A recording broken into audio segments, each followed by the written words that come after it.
একটি মা যখন সন্তানকে ছোটবেলা থেকে লালন পালন করে, মা যখন সন্তান পায়খানা করে দেয়, ওই পায়খানা পরিষ্কার করে মা তার সাথে ঘুমায়। সন্তান যখন প্রস্রাব করে দেয়, ওই প্রস্রাবে মা সন্তানকে পরিষ্কার জায়গাতে রাখে। তেমন করে আমাদের শিক্ষা হওয়ার দরকার যে মা আমাদেরকে ছোটবেলায় এভাবে লালন পালন করছে।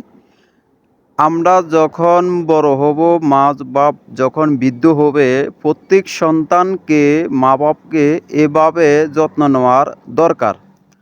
যে সন্তানেরা মা-বাপের ওই ছোটবেলার কথাটা ভুলে যায়, ওই সন্তান কখনো সুখী হইতে পারে না। সন্তানকে আল্লাহ তাআলা একটা শিক্ষা দিয়ে দিছে যে তোমার মা তোমাকে ছোটবেলায় লালন পালন করছে। তুমি বড়